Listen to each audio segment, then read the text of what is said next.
Hello everyone. So I'm Rahul. So we'll continue our operating system series. So in the last sessions, we had two continuous videos regarding the overview of operating system.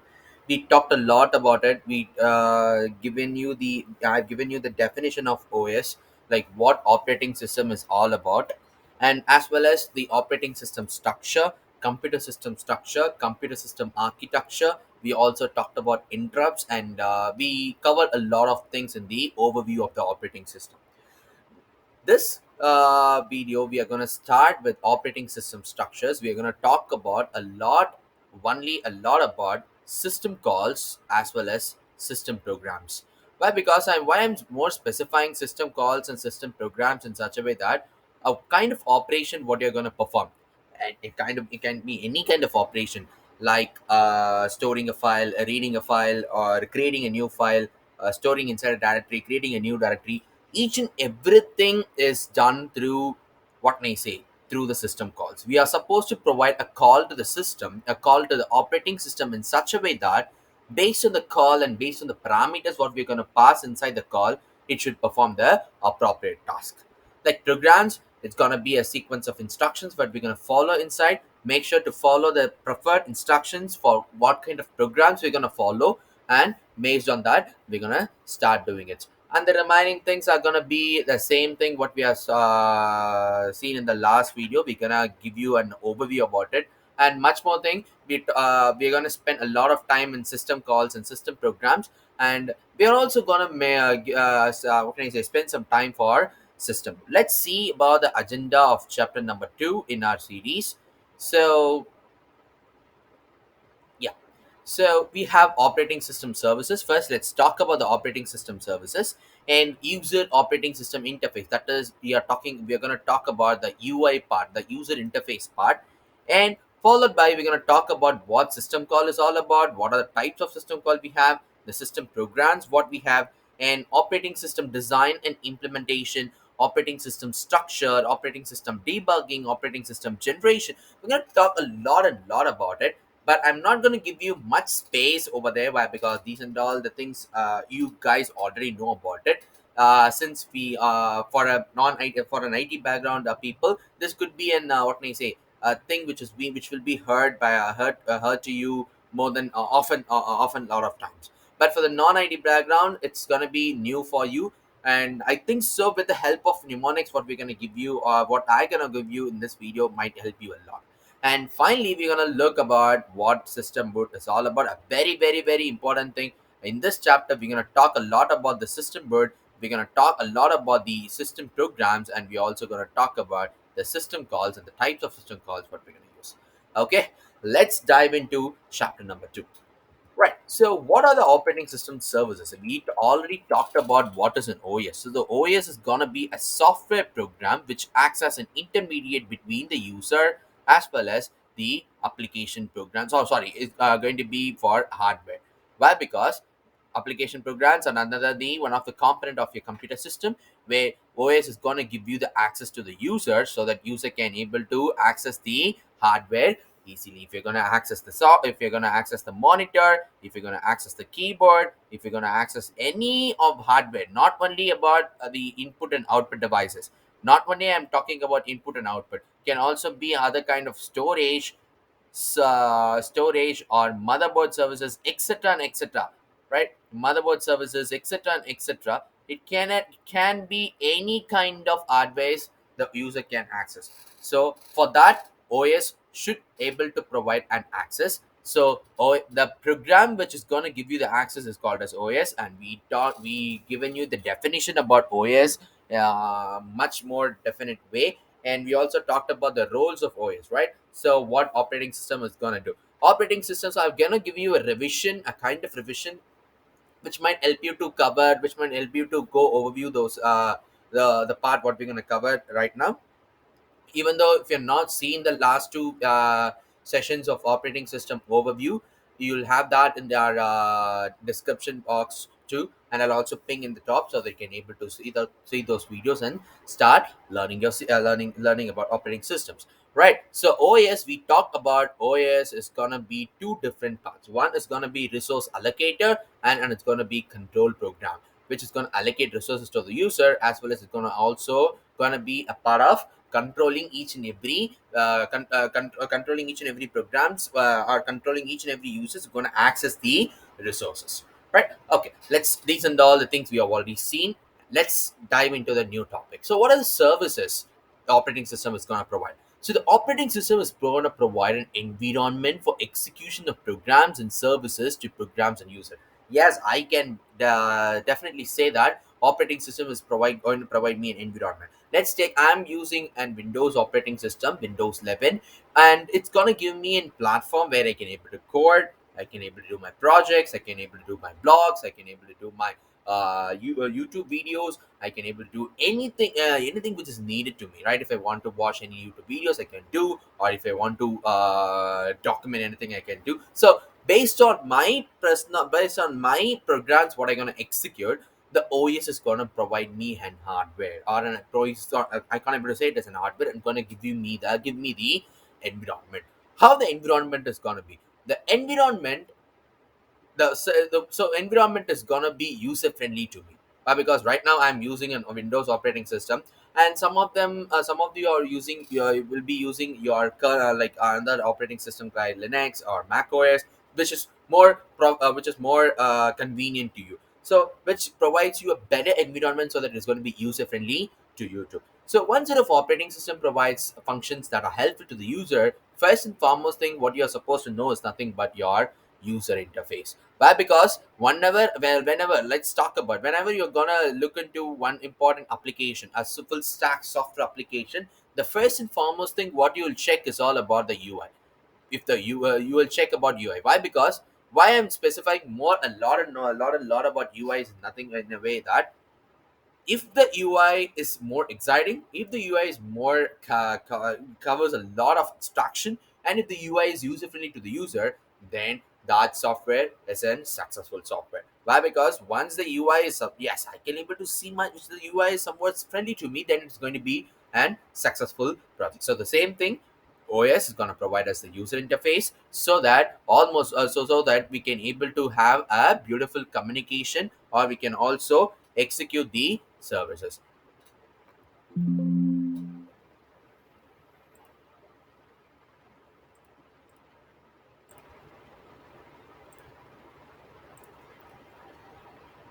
So it is going to provide us the user interface. So the user interface can be a command line interface. Yes, it can also be a command line interface, or it can also be a graphical user interface. The GUI what we are using can also be a GUI, or it can also be a CLI, the command line interface.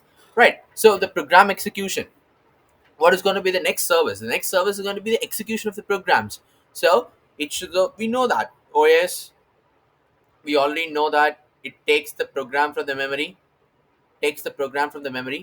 run the program, and end the execution. And if you want to store any data to the memory, then it will store back that data and thing to the memory. So this is going to be the process. Why? Because the OS is the major part which takes the data from the memory. The memory can be a memory should be a main memory. Why? Because for the faster access. So it takes the data from the memory and starts processing it, runs the program, ends the execution, and either normally or abnormally it will indicate, either normally or abnormally, so it can end the execution in the normal way, or end the execution in the abnormal way, indicating any errors, or it can also have any interrupts at the middle, so it can interrupts at the middle, so it can also be have any interrupts. And we are supposed to solve the interrupts through interrupt service routines, which is being stored inside, where the index of each and every interrupt service routine is stored inside a interrupt vector. So we have seen a lot about interrupts in the previous videos, so just go and check over that. So the second part is all about program execution. What's going to be the third one? The IO operations. Yes, we already know about it.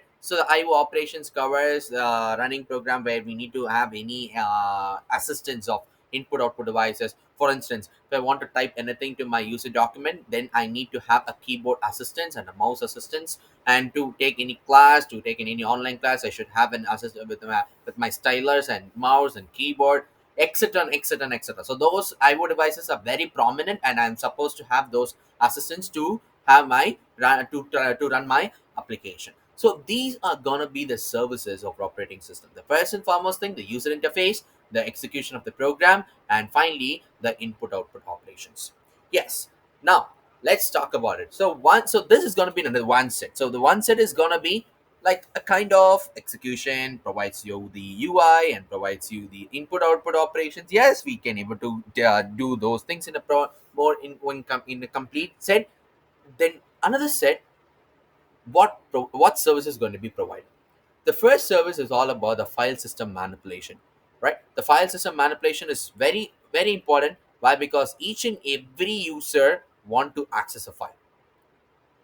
So he's supposed to create a new file. Why I'm writing these two things out? One of the important system call is to create a file or update the new file, delete the file, write the file, or etc. So these things are given over here to read and write files and directories, create and delete them, search them, list the file information, and the permission management, whether I do have any permission to access the file or not.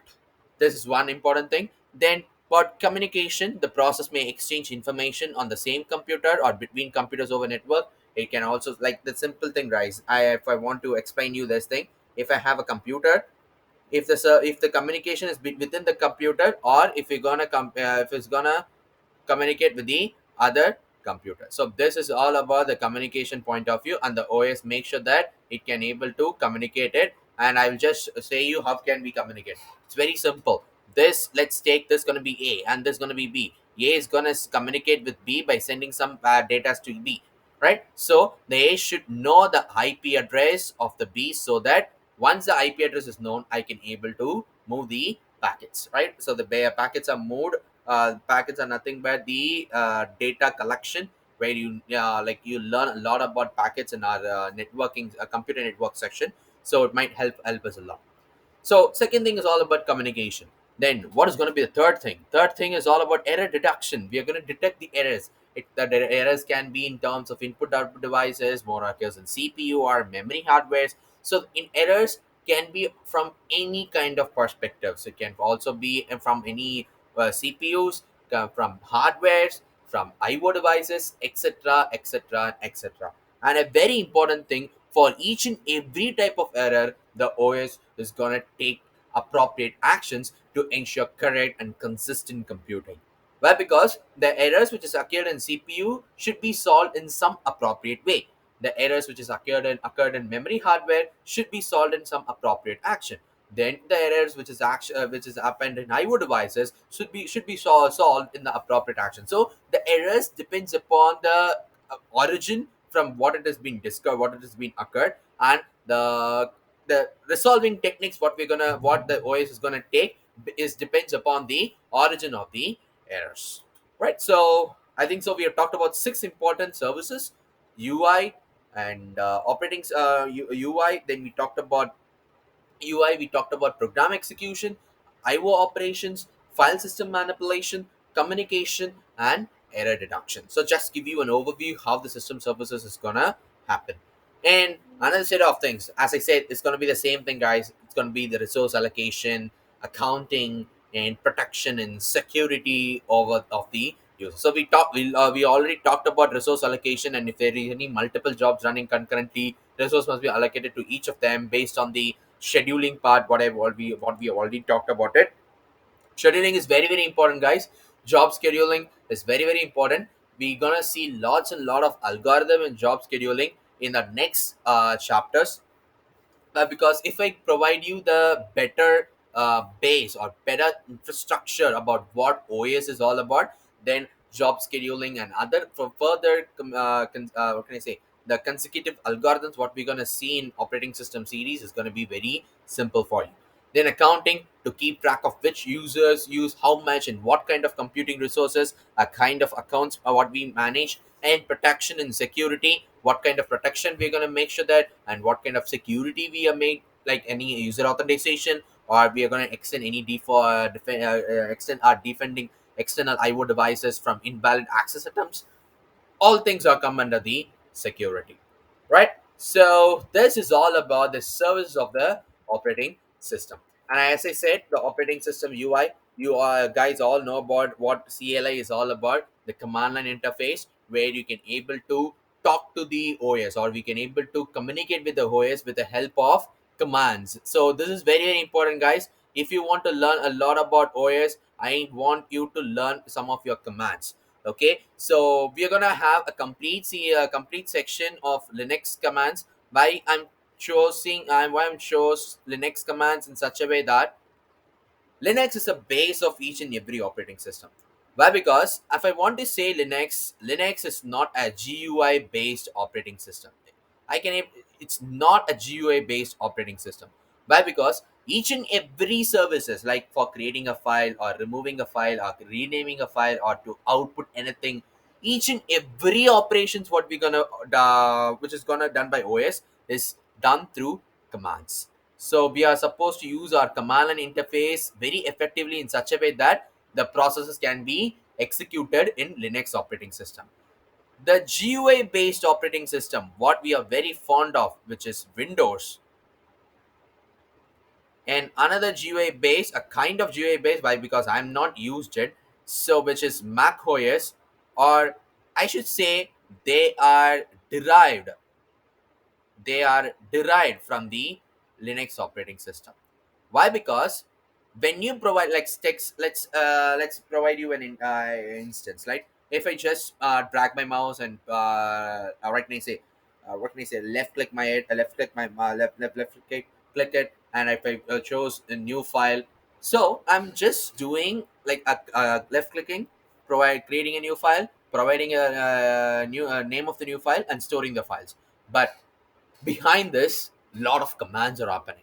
I'm just creating a GUI for the commands which is happening behind the operating system. So this is all about Windows. So as I said, we're gonna have a separate video or a section of videos covering all the Linux basic commands. Like if I wanted to provide you mention like what mkdir is, and what cls is all about, and what touch and RMDIR and PWD, and some of the important commands what we're gonna look into it, CD,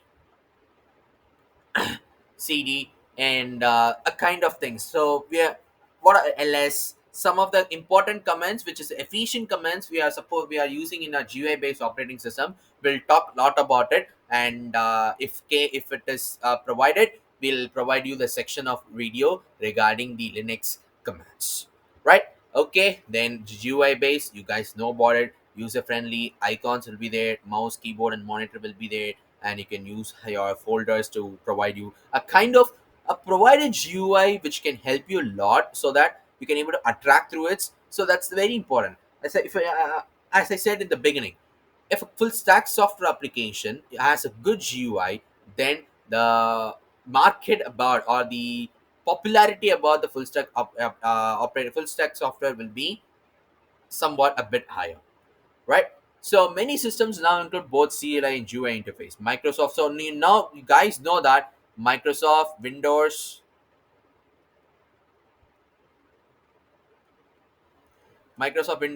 you guys know that it also has CLI and it also has GUI base. With the CLI, we can also do the operations. With the GUI, and you also use the operations.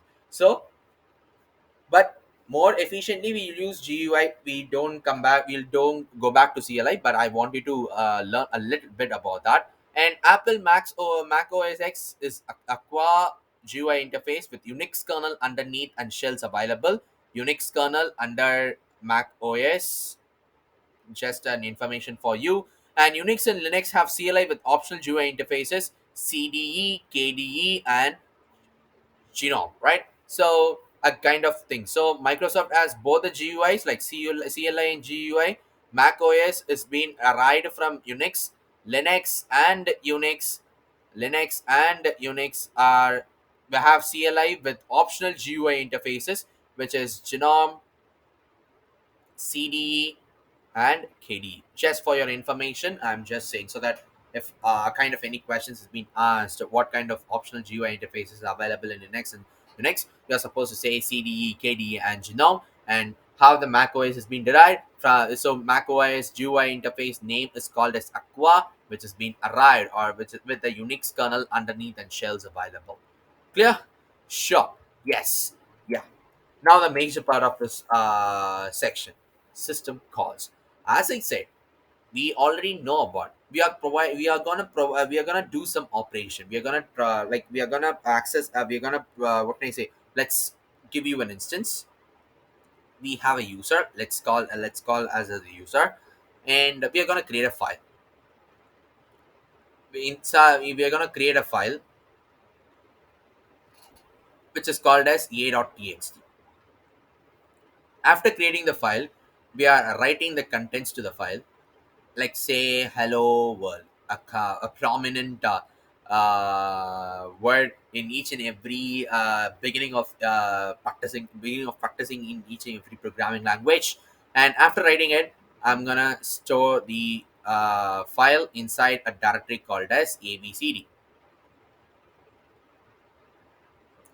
A kind of process am I doing, right? I'm kind of process of doing, I'm just creating a file. First of all, I'm creating a file called as a.txt. After it, I'm writing an information inside the file called a.txt called as hello world, and I'm storing the file inside the directory called as abcd. So the thing is, what I'm doing is I'm doing each and every service of the OS. The thing is, I'm creating a file.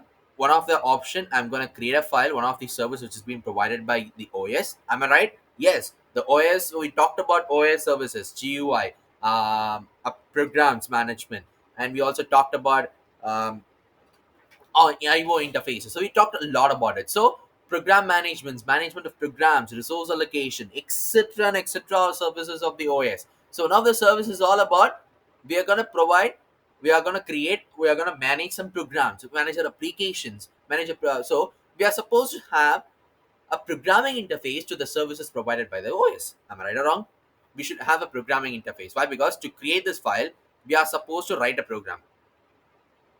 Since we are having it, and let's give you an information, let's give you an instance for that too. So to create a file called as a.txt, we just, what we do is we just left click it, create new folder, and inside that folder we start creating a new file and put the information called as hello world. This is what we do. But if I want to say that, if we want to create a program, if we want to write a program to create a file called as a.txt, and if we want to write a program to write the information called as hello world inside a.txt, and we want to write a program to store the file a.txt inside the directory abcd. So for each and everything, a programming interface has been added to each and every services of the OS. Then that programming interfaces is called as system calls, right? So give you an more, so might give you an appropriate definition, not an approximate definition, not an actual definition of system calls, but to bit of understanding, I'm just saying that for each and every services provided by the user, we should have a programming interface. That programming interface is typically written in either C or C++ language. You guys know about it, because C is the base language where the memory of each and every variable can be accessed. So mostly accessed by programs via high-level application programming interface rather than the direct system call use. Why? Because to connect the user and the OS to create a file, we usually have an API in between the application programming interface rather than a direct memory access, or that rather than a direct memory access or a direct memory call, etc. A kind of this thing. Okay, instead of having those things, we have a direct memory, a kind of those things we'll have, right? So we don't have this thing, so we'll have the API in our case. Okay, right. So we talked a lot about it. We talked a bit about we talked a bit about what system calls is all about. So I've given you an instance that you are supposed to write a program to the services provided by the OS. What is going to do? Let's say that um, one of the important system call, okay, let's give you an overview. One of the important system call is, we are supposed to copy the content. Let's have a.txt as one file, b.txt is another file. It's stored inside the directory called as abcd, and it's inside called as efgefgh,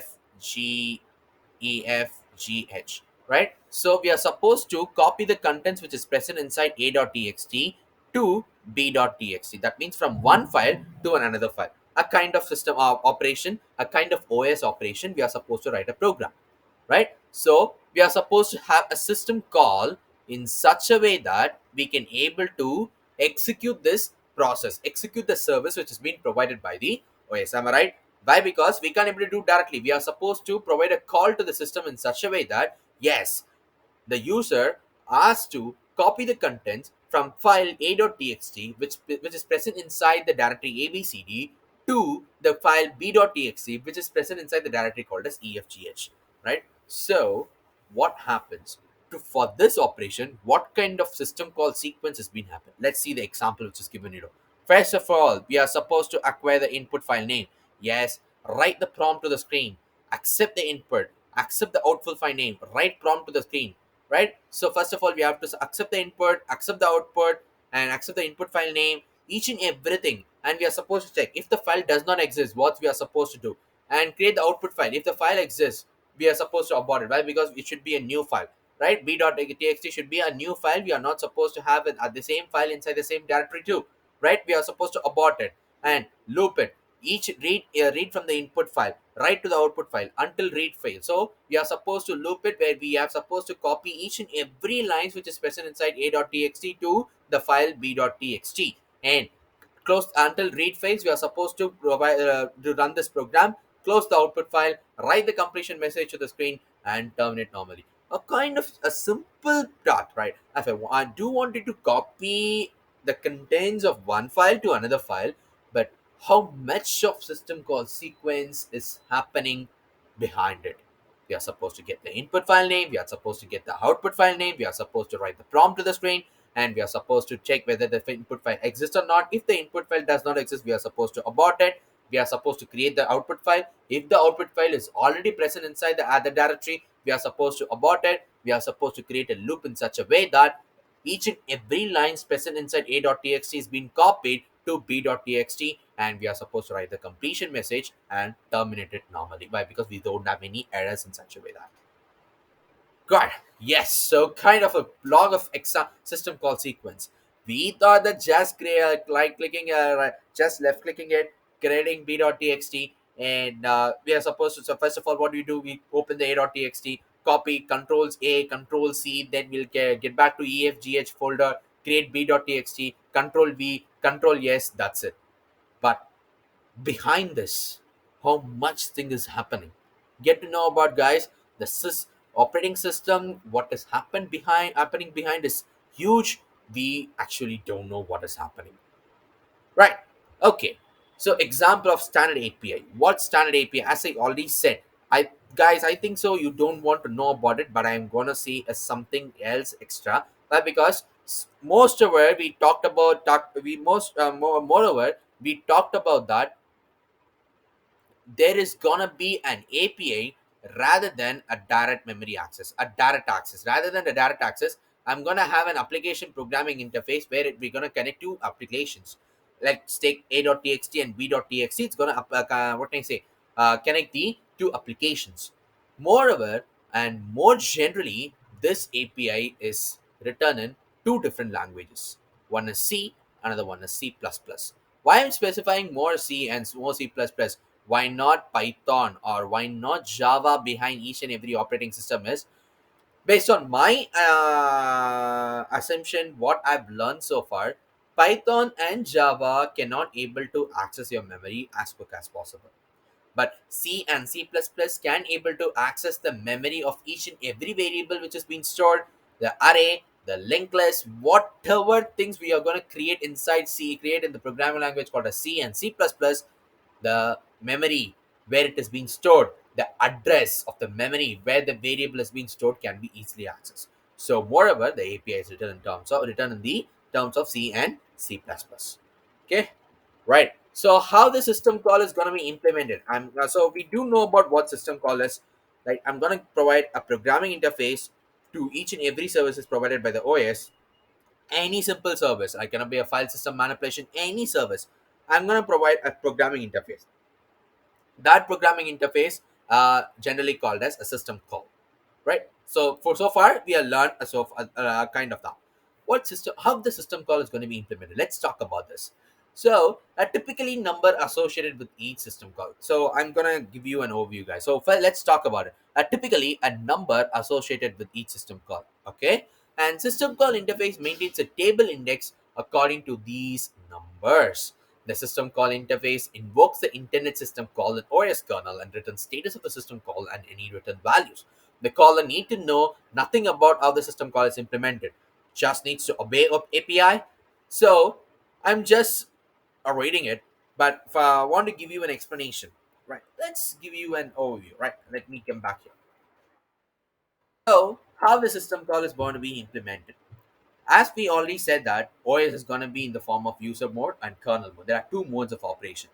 So whenever the any operation should be done by a kernel part, the user mode is being shifted to a kernel mode. And inside kernel mode, we have lot and lot of system calls. What are the things we are supposed to do? Let's take an example.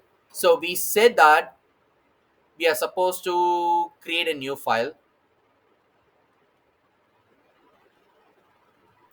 called a.txt in the repository called as abc, okay, and add the information called as hello world. Add the information called as hello world. Let's say what are the things you are supposed to do. You are supposed to create a file. Suppose first of all you are supposed to create a directory abcd. You are supposed to, so this is going to be my first thing, and you are supposed to add second thing is nothing but you are supposed to create a new file, and you are supposed to name the file as a.txt. Write the content called as hello.world inside the a.txt, and fifth thing, store the content. So there are five operations are done inside one single scenario. So for each and every system calls what I'm going to work, the implementation happens in such a way that for each and every system calls for is going to work for the for the any scenarios, a numbering is being provided to each and every system calls, where the numbers specify the occurrence, where which system call is going to happen. It's going to be very sequential, guys. Why? Because without creating a file called as a without creating a file, we are can't able to what can I say, without creating a repository we can't able to create a file. Without creating a file we can't able to provide you the name of the file. Without providing the name of the file, or without creating a new file, we can't able to write a what can I say, instruction called as hello world. Without writing any information inside a.txt, we can't able to store the file inside abcd repository. So it should be hierarchical, right? Now I think so you can, guys, you can able to what can I say, understand the point number one. Let's understand the point number two. The point number two is nothing but it should execute the system call and invoke the kernel or revoke the kernel if there is any what can I say, return thing is going to be happen. Let's say I'm going to create a repository. Let's create a bunch of system calls. I'm going to have one. I'm going to create a repository. Yes. So after creating a repository, I'm going to inform the kernel that yes, I've created a repository. So it's going to return true as my answer. So after this function, after this system call has been happened, I'm going to return true. The true is nothing but I'm going to return one as my answer in terms of binary. So this system call is going to provide me the output. Am I right? And let's give you an example. Then another example. After creating a file, yes, it also provides. Third, renaming a file. Yes, the renaming of a file is done. Fourth, writing the file. Yes, writing the file is done. Five, storing the file. Storing the file is done. Finally, end of the program. Yes, end of the program. Not going to return anything. Why? Because I'm going to end the entire program. So let's understand this. So for each and every system calls is going to be invoked, and based on the function, based on the system call what we're going to execute, it is going to return as the value or not. Yeah. Okay, now I understand what the system call is going to do. The system call, we already said that is going to provide us the API to two or more applications. Now, creating a repo is nothing but it provides the API to us in such a way that the user can able to communicate with the OS, so that inside the memory management, I can able to create one part which is called as my repo called as ABCD.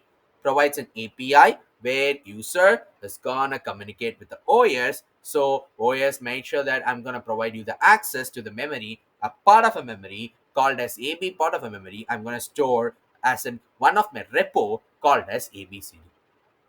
Get to know about how system call OS relationship is being done.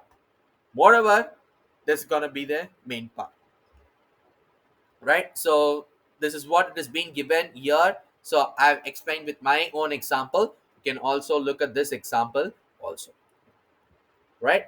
Okay, fine. Now you guys know about how the system call is being implemented. Now let's talk about how we're gonna pass the parameters. That's very very important, guys. Why? Because so far so go, we haven't said anything like any parameter passing to the system calls. Now let's give you an example.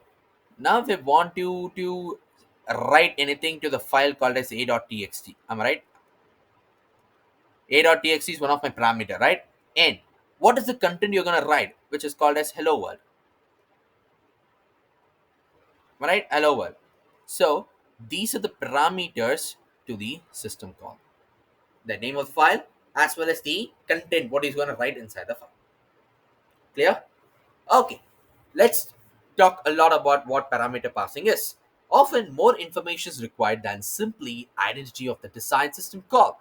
Right. So there are three general methods, guys. So to use to pass the parameters to the OS, simply pass the parameters in registers. The very important thing. What I've done is here is for your understanding, but actually it is not going to happen like this. What thing is, we'll be creating some registers called as AX and BX, and I don't want you to provide you much deeper about the types of registers what we have: stack registers and accumulator register and a data register like this. Why? Because that is an entire different topic for computer architecture concept. um, I think so we don't have much time for those things. Let's talk about simply a register called as AX and BX. Inside AX, I'm going to store the value called as a.txt. Inside BX, I'm going to store the value called as hello world. Let's talk. Let me put it as in one important thing. Let me put it as an important thing called as MSG. So now after this thing, I'm gonna write my system call right as a write AX comma BX. So the value AX is being stored. The value a.txt is being stored inside AX, and the value message has been stored inside BX. So first, simply we are gonna pass the parameters in the registers. Then parameters are stored in block or a table or in a memory or an address of block of parameter are passed in a register. So this approach taken by Linux and Solaris, and I think so most of the operating system classes what you see outside, they might use only the register passing, not like a block, not like a table, not like a memory, or not like an address of the block. But please get to know that yes, we can also pass the parameters in the form of tables, in the form of memory, etc. And parameters placed or pushed onto the stack with the program and popped off the stack of the operating system. Yes, it can also be done. Let's come back to this. Our OS can also, I'm gonna have a stack. I'm gonna have a stack, and the OS. Let's take AX and BX are two parameters. The parameter AX has been pushed into the stack. The parameter BX is means to push into the stack. And after some part of implementation, the OS can take BX first outside and can take AX outside and start using this. This can also be done, right? So parameter passing, first thing is all about passes register, and it can also be in the form of block or a table or in the memory or in the address of the block based on the operating system we're going to use. Linux and Solaris use the same, right? So let's talk about it. So the parameter passing via table. So let's take this is going to be my user program. Parameters for call: load address X, system call number 13 is going to call the system call number 13 to thing. So load address X. Inside the register, we're going to have the values of X, and from taken the value of X and use parameters from the table X, I'm going to use the parameters from the table X, and I'm sorry. So the code for the system call 13 is gonna happen. After taking the parameters from the register from the table X, we're gonna start implementing the system call number 13. Yes, sure. Now, so far so go. We talked about what system calls is all about. I'm just providing you the things what we have seen so far. We talked about system calls. First of all, we talked about OS services. Based on the OS services, we talked that if the programming interface given for the services of the OS, then it's going to be the system calls. And we talked about the implementation of it, and the parameter passing which is happening inside the system calls. Now let's talk about the types of system calls. So far so good, you have said only the system calls. What is going to be the types? Yes, a good question. Let's see. First is all about, this has been divided into a kind of criteria, guys. I'm not gonna, so with the help of the word, you can able to understand what process is gonna do and under what criteria it has been arranged. The first thing is process control. Okay, let me choose another pen for you for this implementation. Okay. So the first thing is all about the process control, where you can create the process, terminate the process, end the process for after the normal execution or about the process. If there is any unwanted or errors has been happened, load the process from the memory, execute the process, get the attributes of the process. After getting the attributes of the process, set the attributes of the process, wait for time, that is if any process been happening inside for at that time, wait for a while, wait events and signal event. Gonna talk about this wait event and signal event in process management, guys. Okay, why I'm specifying this is one of the important topic in my operating systems is all about process management.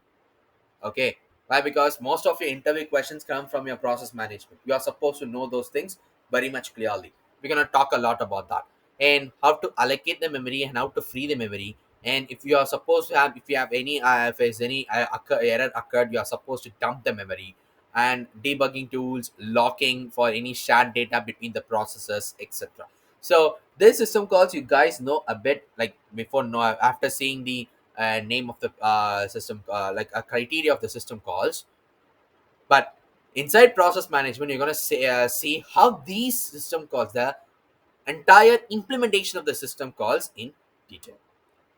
Okay, then the file management. So far so go, I've given you the example with the file management. So we are going to create a file, delete the file, open the file, close the file, read the contents from the file, write the contents from the file, repositioning the file from one location to another location, get the file attributes and setting the file attributes. Yes. Then device management. Device management is nothing but your IO devices or your hardware devices, requesting any devices, and after using the devices you are supposed to release the device, read the device contents, write the content to the device like in hardware, reposition the memory of the device, reposition the device from one location to another location. You can get the attributes of the device, set the attributes of the device, and logically attach your device or detach your device, a kind of a secondary memory, which is going to be a pen drive or external hard disk, etc. And information maintenance, a kind of another category for your system call. Information maintenance is nothing but you can get your time or date, and after getting that getting time or date, or if there is any change to the time and date, you can set the time and date, and you can get the data of the system, or you can also data of the date, you can also set the data of the system, get and process the file, set and process the file, and other attributes too. And under communication, you can create the communication connection, like you can create a communication message passing pathway, or you can also delete the message passing pathway within the communicating parties A and B, send and receive messages. And you can also have the shared memory model, transfer status informations, whether the data from A to B has been transferred successfully without any errors or without any loss of data. And you can also attach or detach any remote devices if there is any available. And protection, we're going to provide control access to the resources and permissions. For file A, only user A and user B are supposed to access it. User C cannot able to access it. But for the file B, only user C has an access, nor user A or user B. So we are providing you the permission, setting the permission authorization in such a way that file 1 and file 2 should be accessed by the appropriate users only. And you can also allow the access to the user, and you can also deny the access to the user. Okay, right. So these are the other examples of Windows and Unix system calls, guys. So like you can just say that fork of creative process, exit, wait, and I'll just share you this PPT in my description box. Just have a handy PPT in your hand, so that, and please make sure that take notes recurrently, so that with the help of the notes what you're taking, you can able to understand and you can able to revise it easily by you looking your notes, or just having your just seeing my video frequently. You can able to have those things in your mind. Okay, these are the standard C libraries, guys. I'm not going to talk a lot about it. Okay, now the next biggest part of this section, the system programs. What is going to be the system programs? So far, so good. Yes, I talked about the system calls, the programs, or a program representation of a service is provided by the OS. Yes, which is being formally written in C and C++. Yes. Then what is system programs? The system programs are none other than your convenient environment for program development and execution. For each and every programs, let's talk about the programs are nothing but your system calls. Yes, am I right? The programs are nothing but your system calls. For each and every system calls, what is going to be implemented, it should have an environment. Unless until it doesn't have an environment, let's be in the last previously we've seen a lot of system calls for file system management. Unless until it doesn't have a proper environment, like a proper memory manipulation kind of overview, you can't able to execute the system call, right? So this environment is nothing but it is being provided by the system programs. Yeah, a kind of little bit interesting. Okay, let's talk a lot about it. They can be divided into file manipulation and status information, sometimes stored in a file modification, programming language support, like system calls, what kind of system, the kind of environment is going to provide, program loading and program execution, communications, background services, and application program.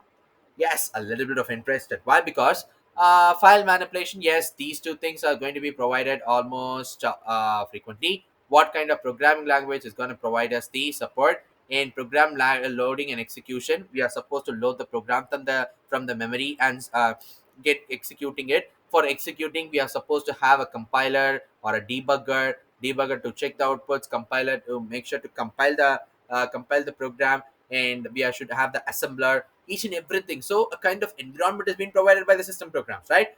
In communication, background services, application programs are nothing that's similar. So most users' view of the operating system is defined by system programs, not the actual system calls. Yes, most users' views of the operating system is defined by the system programs. Why? Because system programs are going to provide you the environment for the system calls. So we can't able to say that the operating system is done through a system calls. Operating system should have an environment, right? That environment is provided by the system programs. Okay, let's talk a little bit much deeper into what system programs is all about. System programs provides a convenient environment for your program development and your execution.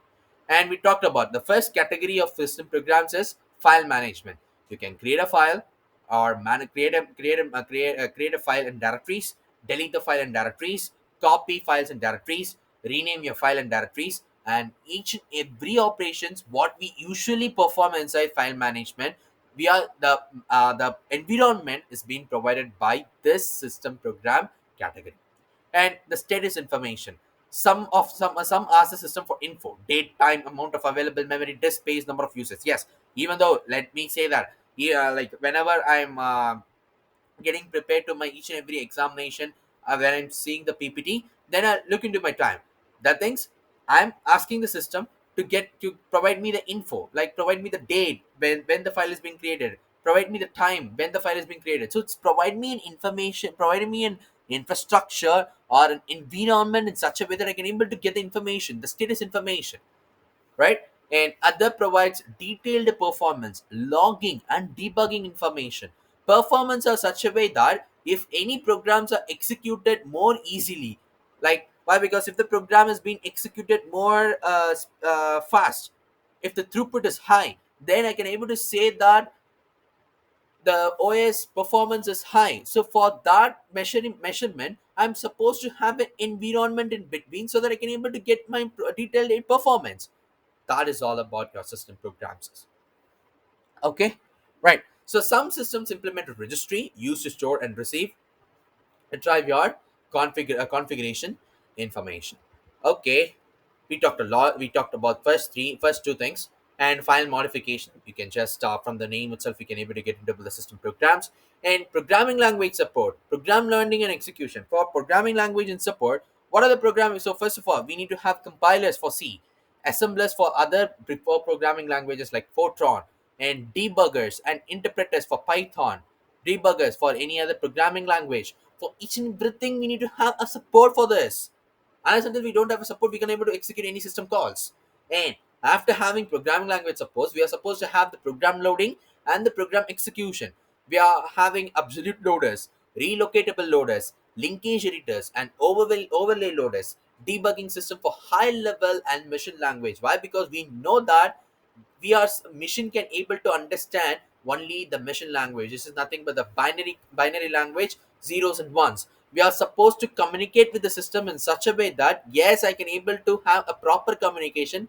These things can be done. So the program should be loaded and executed. This is going to be one kind of operation what I'm going to perform.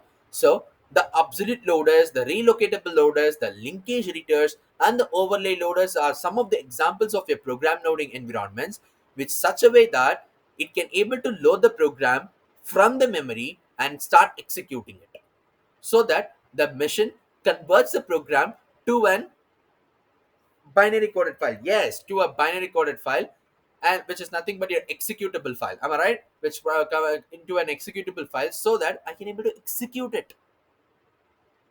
And what about communication? As I said, it provides a mechanism for creating virtual connections among processors, users, and computer systems. Yes, it's so. So I can provide an email, log in remotely, transfer files from one machine to another. I can able to provide anything if I have a proper, convenient environment that is being provided by system programs. And background services, launch about time, application programs, everything which is gonna come inside those things, guys. Yes, guys, now we understood about what system calls is all about, what system programs is all about. So to provide you another revision over here, system calls is all about the programming interface for each and every services provided by the OS. The programming interfaces can be a C and C++.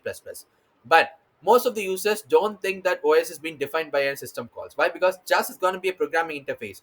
For those programming interface, we need to have a convenient environment so that these system calls can be executed, the implemented. So these system calls are implemented where the convenient environment that is provided by system programs. So nowadays most of the users now think that OS is being defined by the system programs. Why? Because system calls is being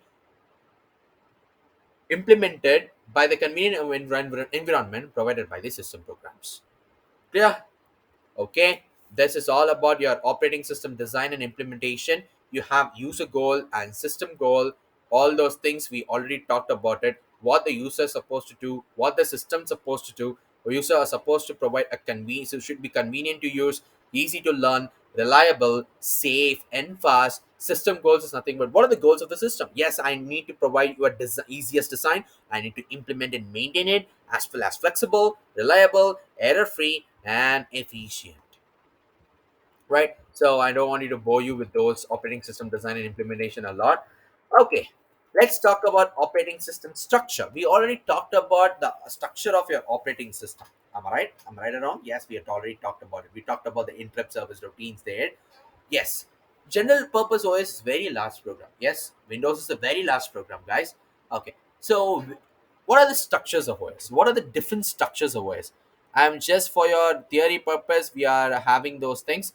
This section, as I said, please try to concentrate a lot on system calls and system programs, and just have an idea about operating system structure is all. What is operating system structure is all about? Okay, operating system structure is all about. Okay, okay. What are the structures of operating system? Let me change the color of the pen so that you can able to view it in a very easiest way. Okay, what the structure of operating system is all about? There are four different structures of your operating system, guys. The first one is a simple structure. I'm not able to find there in a definition, but why I'm writing is nothing but while I'm start to write, you can able to understand a little bit more. So example, MS DOS, the dot operating system, and secondly, the more complex one, which is your Unix, right? Then the next thing is all about layered operating system, and finally the microkernel, Mac. Right? Let's talk each and everything. Let's see about what is all about the structures of OS. The simple structure. The simple structure is nothing but written to provide most functionality in the least space. Why? Because for simple structure, and if I want to say that for the first time, like whenever the first of all the first OS is being created, the MS DOS has been created. Why? Because it doesn't have much space. Am I right or wrong? It doesn't have much space, and moreover, the thing is, or what is going to happen is nothing but we're going to have within this lease space we are supposed to provide most functionality. It's too difficult, guys. Okay, so it's not divided into modules. Although MS DOS has some structure, its interface and levels of functions are not well separated. Let's see. In the right hand side, you can able to see about what are the structure of MS-DOS. You have the ROM, MS-DOS device drivers, resident system program, and application program. So even though it is being separated into a kind of modules, but yeah, they've said it is not separated into modules. But these modules which is being separated is not well defined. The functionalities of these modules are not well defined. Okay, so I wanted to provide you this thing. So in the simple structure, it is very simple, and to provide functionality in a least space, the most functionality in the least space, but it does not have any predefined modules, a perfect classified modules, even though it has modules, but the thing is their functionalities are not well defined. What is not a simple structure? A complex structure. The complex structure is Unix. So let's give you an overview about it. The Unix operating system has two separable parts. One is all about our system programs, and another is all about the kernel, the major part. As I said, your in this Abraham Silberschatz book, the OS is being termed in most of the OS is being termed as kernel in most of the series, right? So please tend to that. OS can be also be what can I say replaced by the word kernel. So we know that kernel that consists of everything below the system called interface and above the physical hardware, provides a file system, CPU scheduling, memory management. The things what we're gonna learn in the chapter number 3 is being given over here. Okay, there's going to be the traditional Unix structure. Yes. So far, so go. Yes. So here, the thing, and I wanted to mention you one more important thing, guys. Here, the application programs can able to have an access to the RAM or BIOS or device drivers. And I want to ask you a question. The direct access of the application program to the ROM or BIOS device drivers, the drivers what you perform, the ROM, whether it is what can I say, whether it is perfect or whether it is okay, whether it is good or bad. If I want to ask a question, whether it is good or bad, I'll give you a kind of time. Just think about it. Whether the direct implementation, direct access from the application program to the device drivers or ROM or ROM is good or bad. Time's up. It is actually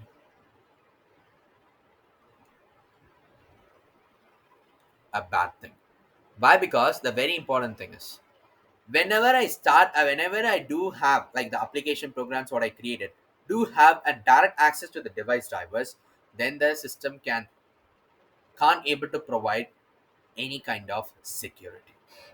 Why? Because application programs can have lots and lots of other parameters too. One of the parameters can able to cause a kind of error to the device drivers and can lead to crash of your system. This is one of your disadvantages of your MS DOS. Okay, can also be an what can I say a disadvantages to your MS DOS. But so far so good. We're not seeing anything in terms of Unix. Now let's talk about the layered approach.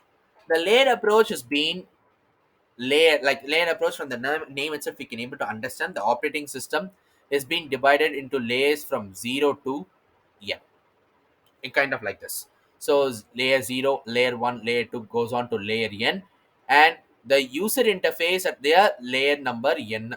Okay, so the layer at layer number n, the user interface is present. At layer number 0, the hardware as it is present. So the major thing here is the user interface want to access, if the user interface want to access the layer 0 hardware, it can't able to directly access the layer 0. Instead, it is supposed to ask n minus 1, and the n minus 1 will ask n minus 2, and n minus 2 will ask n minus 3, n minus 3, n minus 4, goes on up to 2 and 1. So kind of be a layer so that there is no direct access from user interface to an layer 0 hardware. This is one of the important advantage, guys. Even though it takes much time for your access, but it can provide you a better authentication, a better protection, and your security too. And one more important thing. Okay, let's give you an instance. So if I want to provide, let's let me have this. So for your implementation, for just your understanding, I've just written over here. Okay, let's give you another overview. Layer 0 is all about hardware. Yes, I do know. What is layer 1? What should be the layer 2? What should be the layer 3? What should be the layer 4? What should be the layer 5? And goes on. This is very important. What should be arranged? That is all about your point number 2. Understand the point number 2. With modularity, layers are selected in such that each use functions, the operations, and the services of only lower level layers. Each uses these functions. Like the very important thing, if I want to select user number 1, like let's give you an instance, right? Okay, if I give you an instance, a kind of file management. Okay, file management is going to be my another layer.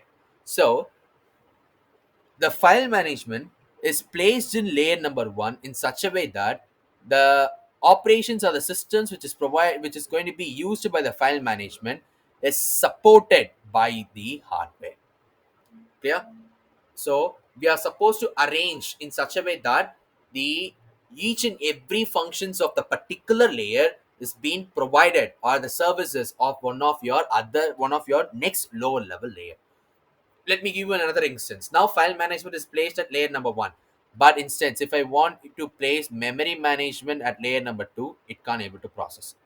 Why? Because how come memory management can able to access or can able to use the services of the file management? But here I can do one more thing. The thing is, what I can do is I can place the memory management here, the file management above, so that for each and every file which is stored inside memory can able to access the services of the memory, then the memory will access the hardware. Now the hierarchy are maintained, so each and every service of the upper layer, it has to use the services of the lower layer in order to do the operation. This is all about your layer approach. Okay, clear, guys? Okay, now what is all about the microkernel structure? Let's come back directly over here. Okay, what is a microkernel? Microkernel is nothing but a smallest part of a kernel, like your Mac OS. Like there's gonna be a user mode, and this more a kernel mode, and this is gonna be the hardware. So the microkernel approach is nothing but for each and every application programs, like a device driver or the things. Each and every application programs what we have, it should have some direct connection to the file system. It should have, why? Because for creating any files or managing any files, then I have the application programs should be connected, should be communicated with the file system. Or if there any need of the device driver, then it should be connected. Or besides of the file system, then the file system will are supposed to need the usage of device drivers. So how can be done? Through message passing. How can be done? Through message passing. And inside the kernel mode, based on the request what we got from application program, there can be IPC, which is the inter-process communication, and you can also manage the memory, and you can also schedule the jobs or schedule the what may I say sch- schedule the request what you come, so that for which request I am supposed to provide the priority of the CPU. This things, these things like the inter-process communication, memory management, CPU scheduling, message passing, each and everything is done by a microkernel. where the microkernel will have direct access to the hardware. Clear about microkernel system structure? Yes. Now, so far so go. We talked about what can I say? Um, we talked about simplest approach like the MS DOS, and a complex structure, the Unix, and the layered approach. Now, so far we talked about the microkernel system structure. The final thing which is available, but I'm not said. Oh, so over there is all about modularity approach. Each and every operating system is being implemented through a loadable kernel modules. User object oriented approach can be each code component is separate, each talks to other over known interfaces, each is loadable as needed with the kernel. So some of the flexible examples are your Linux operating system and Solaris operating system. Let me give you an example. This is going to be this is going to be the approach of your Solaris operating system. For the core Solaris kernel, for the core Solaris kernel, we have scheduling classes, file systems, but device and bus drivers, miscellaneous modules, stream modules, executable formats, and loadable system calls. Then you have hybrid systems like combining any of your two important systems like simplest approach or complex approach or microkernel approach plus your layered approach. It can also be kind of like this. Okay, so there's going to be a structure of your Mac OS. Just give you an overview about it, guys. I'm not going to explain you much because this you guys already know about how the Mac OS will work. Just go through this diagram. Can you able to understand? And you guys know about what IO is. We'll talk about iOS in a very in the final part of this OS series. Why? Because we are supposed to provide you an use case like an example of one of the operating system that is going to be iOS as well as Linux. Android, you guys know Android is all about one of the handiest one what we use so far, and Android architecture operating. So these and all you guys don't want to know. Then system generation, operating system generation, the sysgen.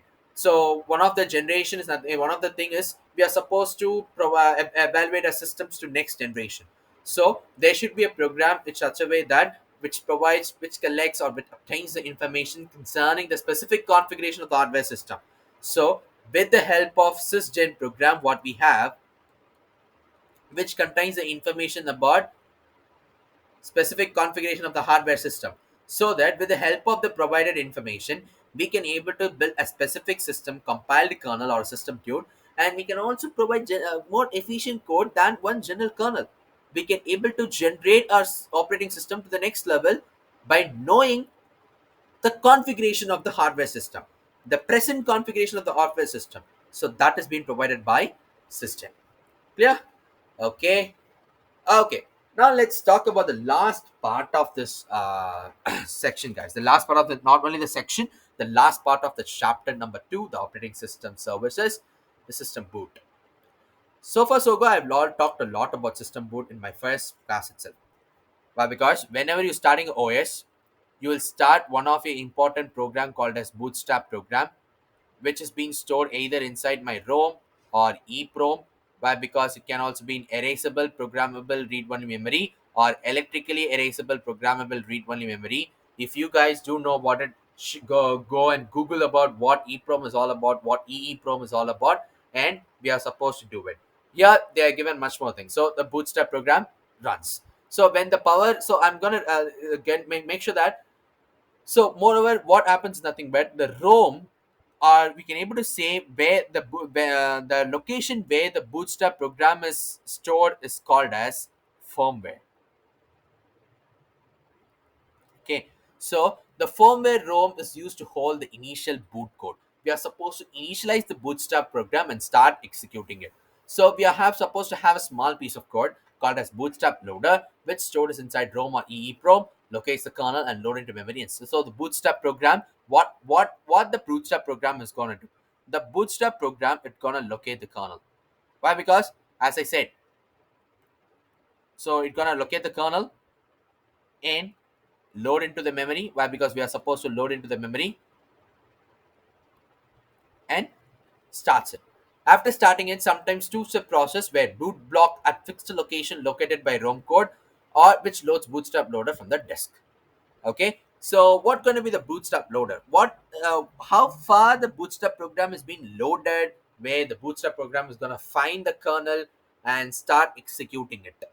One of the important example or common bootstrap loader is called as grub, which allows the selection of the kernel from multiple disks. And after selecting the multiple, after the bootstrap loader has been loaded the kernel, then the kernel gets loaded and the system is then running. So this is how the booting of your system is done. I wanted to say a much more important thing, guys. Get to know about where the bootstrap program is stored, which is nothing but the firmware ROM. Where the bootstrap program is more specifically stored, which is stored inside EEPROM, EEPROM, and ROM. Then think bootstrap is going to be loaded. The bootstrap program is going to be loaded through a bootstrap loader, kind of called as grub. And the thing is, what the bootstrap program is going to do, the bootstrap program is going to look at the kernel, load the kernel, and starts the kernel, so that once this kernel is loaded, and you can able to say that your system is then running. Right? Okay, so this is our end of your chapter number 2 in our OS series. We talked a lot about the services of your operating system, system calls, the types of system calls, the system call implementation, the system call parameter passing. We also talked about the system programs, which provides a convenient environment for system calls. And we talked about the operating system structures. We talked about simple approach, complex approach, layered approach, microkernel approach, and hybrid approach. And we also talked about another important thing, which is nothing but your another modularity approach. So we each in every kernel modules. Then we talked about the sysgen, which contains the information of your specific configuration of the hardware system, so that with the help of information what we had inside sysgen, we can able to write more efficient code than the present kernel code what we have, so that the next operating system generation can be evaluated, can be created and system boot. Right? Okay, so that's the end of this video. So thank you for watching. So from the next video, we'll start the unit chapter number 3, which is the yes. So we're gonna get into the management levels in operating system. We're gonna talk about memory management, process management, and a lot. Thank you for watching the video. Please subscribe to the channel so that you don't miss each and every video about the your placement preparation series 2023. And feel free to comment it, so that if there's any other things needed, we'll let me think, or let me try to fix the possibility for that thing too. Right? Thank you. Bye bye.